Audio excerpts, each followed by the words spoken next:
merci à toutes et tous. Donc on voit que c'est un collectif élargi qui se réunit aujourd'hui pour prendre la route, pour faire un tour de piste du modèle économique de la coopérative et imaginer son futur. Une nouvelle fois, ce défi est l'occasion pour nous de nous réinterroger et de poser ensemble les conditions pour continuer à porter un projet qui fait sens, à refonder les conditions de notre faire société. L'atelier B, c'est pour approfondir à partir des résultats de deux formes d'enquête. La première, c'est une recherche-action sur le revenu et le temps qu'on a menée avec des chercheuses qui visait à mieux comprendre la formation des revenus internes dans la coopérative. Et aussi, on s'est intéressé au temps. Quel est le temps consacré à l'activité? Est-ce qu'il y a d'autres formes de temps? Et notamment tous les temps qui concernent l'engagement dans la coopérative, par exemple. Et est-ce que le temps passé à développer l'activité correspond bien au salaire?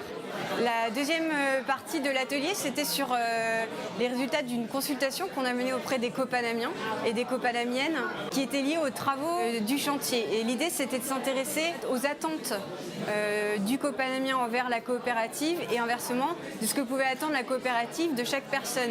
Et ce qu'on cherchait à savoir, c'était quelle était la vie des copanamiens de ce point de vue. Sur les consultations, sur les attentes réciproques et l'étude sur les revenus, plusieurs sujets ont été soulevés, notamment la barrière psychologique en termes de prospection, une banque de temps, savoir qu'il faut mettre du temps et puis les comparaisons entre différentes coopératives. Voilà, donc des chantiers, des nouveaux chantiers à ouvrir, des nouveaux sujets qui ne sont peut-être pas étudiés pour l'instant. Je trouvais ça extrêmement intéressant de voir comment un élément dans le contexte externe, une baisse là, de financement très clairement, amène tout un collectif à réfléchir son projet, à se réapproprier son projet, à voir comment ils se positionnent ensemble par rapport aux autres, les réflexions que ça amène sur les valeurs, parce qu'un business model, c'est un modèle économique, c'est quand même réfléchir à une offre de valeur, et c'est pas que des chiffres. Donc voilà, donc réfléchir sur la valeur qu'on produit et comment on la produit, c'est porteur pour le collectif.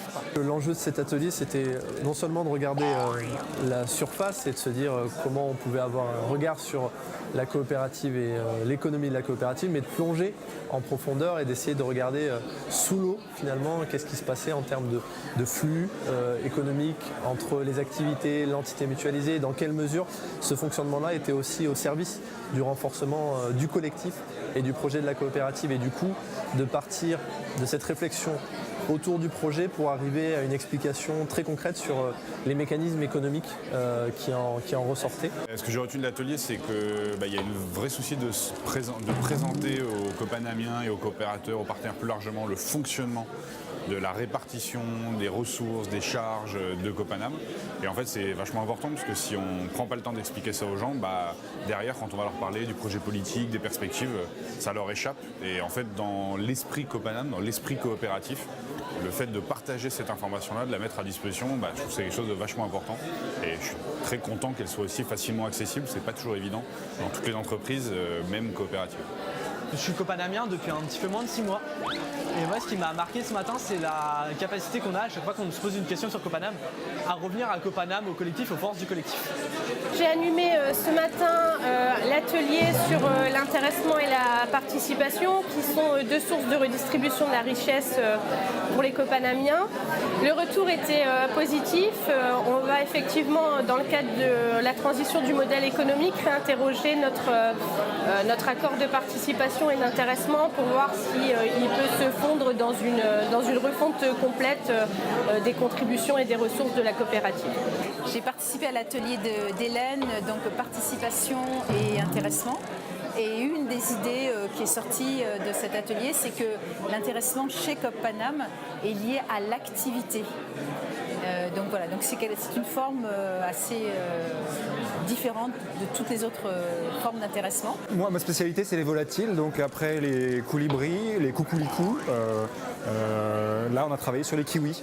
Avec Unspiral, donc c'est une organisation néo-zélandaise qui propose un modèle assez original de mutualisation dans le cadre de projets à la fois sociaux et informatiques qui mettent à disposition des outils d'organisation citoyenne et coopérative.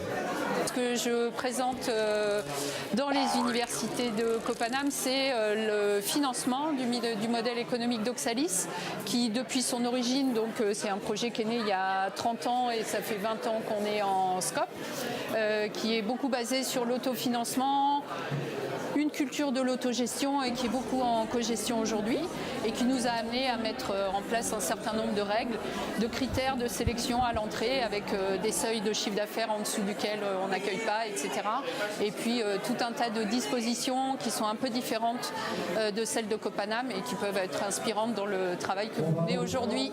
Moi, ce qui m'intéressait dans l'atelier sur le modèle économique avec la présentation d'Oxalis, c'est de montrer que finalement on faisait des métiers qui étaient un petit peu différents entre ce que fait Copanam, qui est plus dans l'accueil de tous les projets en phase test, et Oxalis, c'est beaucoup moins cette approche. C'est plus effectivement une consolidation d'activité. Et la question qui se poserait pour Copanam, c'est est-ce qu'on doit rester sur cette dynamique d'accueil de toutes les activités ou revoir un peu cette... Je pense que le choix, c'est plutôt d'accueillir de manière la plus vaste possible toutes les activités en phase test.